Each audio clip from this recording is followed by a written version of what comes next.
الحمد لله وكفى وسلام على عباده الذين اصطفى. أما بعد فأعوذ بالله من الشيطان الرجيم. بسم الله الرحمن الرحيم. لقد من الله على المؤمنين إذ بعث فيهم رسولا من أنفسهم يتلو عليهم آياته ويزكيهم ويعلمهم الكتاب والحكمة وإن كانوا من قبل لفي ضلال مبين.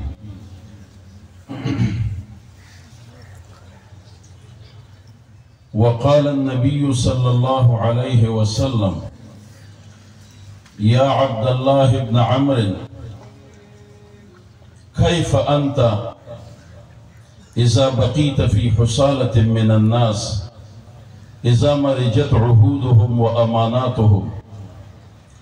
واختلفوا وصاروا هكذا وشبك بين أصابعه؟ فقال: يا رسول الله كيف أفعل؟ قال: تأخذ ما تعرف وتدع ما تنكر وتقبل على خاصتك وتدعهم وعوامهم، أو كما قال عليه الصلاة والسلام. دغه عظیم مبارک روحانی اجتماع زمونږ استاسو په شریکه باندې ډیر عظیم روحانی مشر د اسلافو په نقش قدم او د اکابرو په نقش قدم باندې روان عظیم شخصیت، او الحمدلله په ډیر لوی تعداد کې د مسلمانانو داغي د زړه د دنیا بدلونکي انسان حافظ سے محترم پیر طریقت رہبر شریعت حضرت خواجہ سلطان محمد درویش سے مد ظلہ العالی، شیخ الحدیث حضرت مولانا عطا الرحمن سے ذلہ چار صدید علماء مشر حضرت مولانا ڈاکٹر الہی جان سے حاجی دوست محمد درویش سے او ډیر ګڼ شمیر کې علماء کرام ډیر لوی روحانی شخصیات او ډیر قابل احترام حاضر مسلمانان ورونو، الحمدلله دا ډیر عظیمه د خوشحالۍ خبره ده چې زمونږ استاسو دغه د تخبې د اخار دا الله تبارک وتعالی د علوم دینیو د نشر و اشاعت چې په دغه میدان کې د تخبې د اخار یو عظیمه ترقی کړې ده، او د ټولي صوبې علماء کرام د قرآن او د حدیث د زده کړې دپاره د تخبې رخ کوي. نو الحمدلله د دغه علم د حصول نه وروسته چې کله عملی میدان راځي چې دا زمونږ په کتابونو کې ووایو او دا د زمونږ عمل ته را منتقل شي چې هغه ځان له یو مستقله شعبه ده د تصوف. نو الحمدلله نن د تخبې د اخار د دغه عظیم محنت په حواله باندې ام ډیر لوی په ترقۍ باندې دی. الحمدلله دغه کومه عظیمه خانقاه چې زمونږ په دې ټکر روډ باندې روانه ده، باقاعده چې هلته کې په اعمالو کومه آبادي ده چې د هر جمعې په شپه باندې الحمدلله د ذکر حلقې لګي، میاش په میاش باندې د دغه موریدانو د اصلاح دپاره ماهانه اجتماعات کیږي، او بیا د هغې ټولو په نتیجه کې دغه سالانه اجتماع کیږي، او د دغه سالانه اجتماع نه علاوه یو عظیم خفیه چې کوم ډیر درون د عبادت یو عمل دا د دغه خانقاه نه کیږي چې هغه د ربیع الاول په میاشت کې کروڑونو نه اوریدلې خبره ده،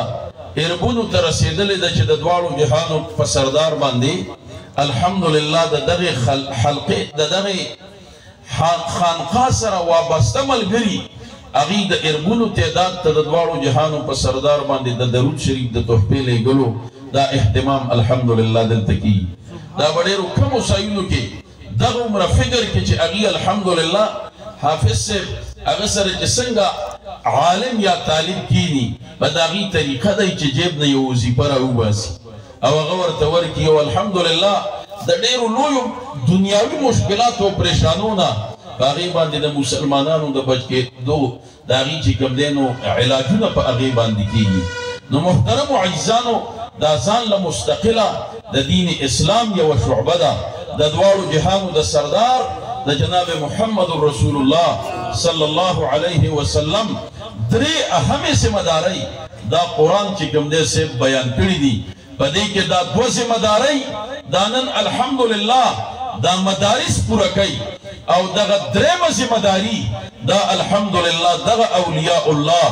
او دغه د تصوف د میدان شهسواران الحمدلله نن هغه درېمه ذمهداري هغه دا خلک پوره کوي. یوه ذمهداري چې د دواړو جهانو د سردار دا قرآن بیان کړي یتلو علیهم آیاته چې دا خپل امت د قرآن ناظره او تلاوت باندې پویه کول دي. نن جماعت کې مدرسه کې دا عالمان حافظان قاریان هغې الحمدلله لګیا دي دغه خدمت کوي او ځای په ځای باندې دستاربندۍ روانې دي. الحمدلله دونه زه اوس رالمه د 102 کسان دا اوس په ګوجرو ګړۍ کې په یو مدرسه کې هلته کې چې کوم دی صاحب دا هغې چا په یادو باندې قرآن یاد کړی او چا په ناصره باندې یاد کړی دغه شانتې هره مدرسه کې نن دا عظیم خدمت جماعتونو کې د علماو دا عظیم خدمت دا شروع کړی دی. دویمه ذمهداري ویعلمهم الکتاب چې د دغه قرآن تعلیم تفسیر ترجمه احکامو هغې باندې د امت پویه کول دي. نن دا ذمهداري الحمدلله هغه هم دا علما په معاشره کې ادا کوي. او درېمه چې دا اهمه ذمهداري ده او دی په دې تعلیم مقدم کړې ده چې ویزکیهم ویعلمهم الکتاب. نو شارحینو لیکلي مفسرینو لیکلي چې تعلیم د کتاب الله ترجمه او په تفسیر کې دا چې کوم دی نو په نفس الامر کې دا چې کوم دی مقدمه ده چې دغې احکامو باندې ځان پویه کړي نو هله به په هغې باندې عمل جوړونکی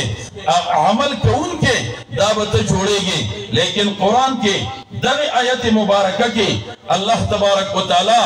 دا تزکیه په تعلیم مقدم کړې ده. که یو طالب العلم مدرسې ته راځي او داخلالي د روز اول نه د هغه اراده به چې کوم دی دی چې زما مقصد د حصول د علم دا د نفس اصلاح کول دي دا د خپل ځان اصلاح کول دي د نفس د خواهشاتو د شیطان د وساوسو نه خپل ځان چې کوم دی د هغې حفاظت دی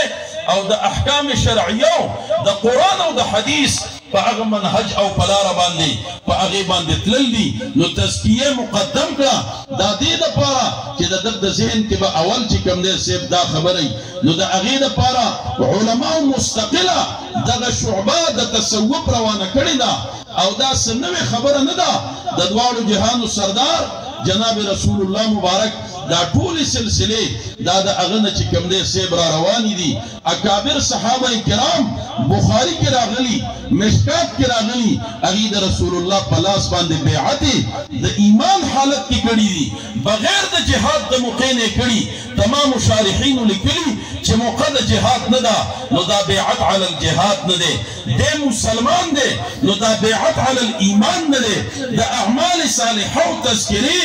دا په هغه بیعتونو کې راغلي دي چې دا کوم زمونږ د تصوف د میدان دغه بیعت چې کوم دی صاحب کېږي د یو ولی کامل د هغه په لاس کې مونږ لاس ورکړو دې دپاره چې زما اصلاح چې کوم دی صاحب وشي. او زمونږ حضرت مفتی تقي صاحب او حضرت مفتی رفیع صاحب رحمه الله هغه وی ما د خپل پلار ته د افریقې یو سفر کې ووی چې حضرت ته مې پلارې ته مې د وړوکوالي نه مربي او ته مې شیخ د احادیثو او دغه د تخصص دا شعبه دا حضرت مفتی شفیع صاحب د دواړو بچو له شروع کړې وه. دې نه مخکې دا تخصص په الفقه دا تصور نه قابلیت باندې فتوی به ورکولې نو مفتی رانه تا جوړ کړې عالم رانه تا جوړ کړې بچې د تایمه ستا په لاس کې به لاسم ورکم چې د نفس اسلام یې وکړې. وایي حضرت مفتی شفیع صاحب ما ته وفرمایل چې دا یو نازک تار دی او دا ډېر د احتیاط مرحله ده د پیر او د مرید ده او د پلار او د بچو منځ کې کله تلخکلامیم راشي کله وړاندېوالی رستوالی داسې خبرې راشي چې هغه د تصوف په میدان کې د ډېر لوی نقصان سبب ګرځي که د یو مرید ذهن کې دا خبرې دا د یو پیر متعلق رالی نو ماته هغه ټیم کې د حضرت تانوي رحمه الله د دوو خلفاو تذکره وکړه چې دوی له بیعت وکړه یو عالم او دویم عالم نو چې کوم عالم مستند نو هغه ډاکټر عبدالحی عارفي صاحب ماته وی زما خوښه دا ده چې د دې امي پیر په لاس کې لاس ورکا که ستا ذهن کې دا راځي چې زه د یو مفتي اعظم زوی زه یو لوی محدث ما زه بخاري او ترمذي پڑھاوم زه د افتاء د ورکولو قابل ما دا خناس په دې د ذهن نه وځي چې د دومره لوی مفتي اصلاح دا الله د یو امي پیر په لاس باندې کوي نو وایي زه مجبوره کړم د ډاکټر عبدالحی عارفي صاحب او بیا یو ځل د نکاح په موضوع باندې بیان کو بې اختیاره د خولې نه دعاګانې وختې وایي الله دې زما د دې پیر او د مرشد د ډاکټر عبدالحی عارفي په قبر کروڑونه رحمتونه را نازل کی وایي ما علم کړی خو د علم نه وروسته ما د دې سړي په لاس کې لاس ورکړی د خپل ځان د اصلاح دپاره او وایي د هغه د اصلاح او د تربیت برکت دی چې ما واده کړی دی 40 کاله زما د واده وشو د ماته د انسانیت ژوند خولی 40 کاله کې لا ماته دا اندازه نه لګي چې ما به ښځې ته په قار خبره کړي ما به ښځې ته کنزل کړي یا به په دې 40 کاله کې زما او د ښځې چېرته یو څو منټه ورانه راغلي وایي دا اصلاح دا زما د ډاکټر عبدالحی عارفي صاحب لاس کې د لاس ورکولو په برکت باندې چې کوم دی صاحب وشوه نو صحابه کرام حضرت جریر ابن عبدالله بجلی حضرت مغیرہ ابن شعبہ وفات دے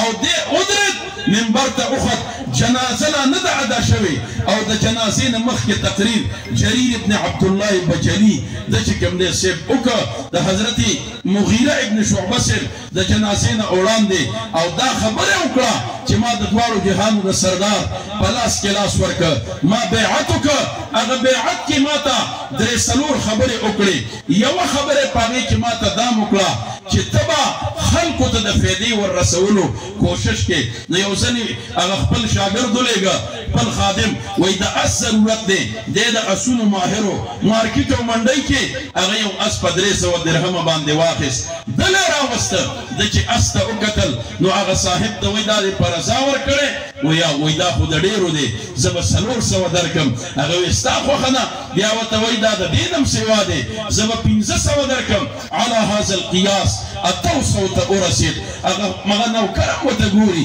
چې هغه سړي له 800 درهمه ورکړی او لاړ نوکر ورته وایي ته عجیبه سړی ما په زور نه دی راوستی هغې دا ریټ وي ما وایي راځه هغه وایي ما د حضور په لاس بیعت کړی ما ته یې وایي چې چاته به نقصان نه رسې ما چې دې اس ته وکتل دا مارکیټ کې د 800 درهمو لہذا محترم عزیزانو د دواړو جهانو سردار علامه عینی عمدة القاری شارح د بخاری د احنافو د مسلک هغه دا قول را نقل کړی دی د اخیرنی قول درته پیش کوم بیا زه دعا کوم اکابر علما ناست دي نبی علیه الصلاة والسلام د سره ناستو دا جلیل القدر صحابي دی ډېر لوی عبادت گزار صحابي دی بخاری دا هغه واقعات را نقل کړي دي چې د به ټوله شپه په مصله الله ته جړاګانې کولې هره ورځ به د ده روژه وه حتی پلار یې دا صلاح وکړه چې واده به ورله وکړم شاید چې دا سړی بیا د شپې لږ ارام کوي واده چې ورله وکړه او هفته 10 ورځې تېرې شوې نو حضرت عمرو بن العاص رضی الله عنه فاتح مصر 10 مبشره کې د خپل بچي نه د حضرت عبدالله نه د هغه د بیبي نه د خپلې انګور نه تپوس کوي وایي کیف وجدت عبدالله عبدالله دې څنګه بیا مونده وایي ټوله شپه په مصله پرېوتې جړاګانې د ورځې روژه ما ته نه فارغېږي د پې ډېر محنت وکړه نه چې د عبادت نه نه وړېده لاړ پلار یې د دواړو جهانو سردار جناب رسول الله مبارک یې ورپسې راوسته او هغه په زور باندې منع کړه چې ما ته ګوره زه آرامم کوم ولزوجک علیک حق ولعینک علیک حق ولجسدک علیک حق لیکن بیا دقه صحابي د رسول الله سره ناست دی حضور ورته فرمایي کیف انت یا عبدالله عبدالله ستا به څه حالت وي اذا بقيت في حصالة من الناس چې بیکار خلقو کې پاتې شي معاشره کې بیکار خلق ډیر زیات دي او ته د هغې مجالسو کې ناست دی دې ټایم کې د خپل ایمان حفاظت به څنګه کې خپله مسلماني به څنګه بچ کې د اسلافو نقش قدم باندې تلل به دې حالت کې څنګه کې د دواړو جهانو سردار ورته فرمایي اذا بقیت في حصالة من الناس چې ته په داسې خلکو کې پاتې شي قد مرجو عهودهم و اماناتهم چې د هغې وعدې او خلاف د وعدو مخالفت او دارنګې امانتونو کې خیانتونه دا به ظاهري واختلفوا واسواروا هكذا وشبك بين اصابعه او دا خلق مشتو غریبان یو بل سره طرفګنۍ او دشمنۍ حضور د لاسو دا ګوتې یو بل کې ورکړې وایي داسې به دا خلق انختي حضرت عبدالله صاحب حیران شه فقال یا رسول الله کیف افعلو دا الله پیغمبره پویه مکا داسې وخت کې به زه څه کومه زما به څه عمل او څه کرداري نبي علیه السلام ورته فرمایي تأخذ ما تعرفو نیکۍ به راټینګې کړي د اسلافو نه دي چې کم د نیکۍ کارونه کتلي یا اورېدلي دي نو هغه به راټینګ کړي وتدع ما تنکرو خلاف شرع خبرې دا به چې کوم دی پرېږدي اوس په نیکو به راټینګېدل څنګه کېږي خلاف شرع امور دا به پرېښودل څنګه کېږي نو اخرنۍ نکته ورته فرمایي وایي وتقبل على خاصتک دې خواصو په لاس کې به لاس ورکړي دوی ته متوجه شه دې خلکو سره کښېنه دا به د ایمان انشاءالله بچ کوي دی به دې د اسلافو په نهج باندې روانوي دی به دې د خلاف شرع امورو نه چې کوم دی بچ کوي وتدعهم وعوامهم او عوامو خلکو سره ناستې په حلقو کې دا پرېږده هغه سګرټیان دي ته مې هم څکې هغه چرسیان دي ته مې هم کې هغه غلطې اپلتې وایي تا باندې هغه ماحول چې کوم دی هغسې اثر کوي نو حضور ورته دا وصیت وکړه مولانا سید احمد پالنپوري هغه هم شرح د بخاري کې دا روایت را نقل کړی او وایي دا اوسنۍ زمانه کې د امت دپاره جامع اصول دي چې دې خلکو له راشئ د دغې اولیاو په لاس کې لاس ورکئ انشاءالله تعالی دا به د دنیا او د آخرت د خوشحالو یو لوی سببي دغه اکابرو علماو نه هغې نه زه معافي غواړم هغې ما نه مخکې راغلي لرې نه راغلي خو زه چونکې اوس بونیر ته روان یم هلته بیان دی او سار بیا زما لایف دی نو زه دغې باندې اکتفا کوم واخر دعوانا ان الحمد لله رب العالمین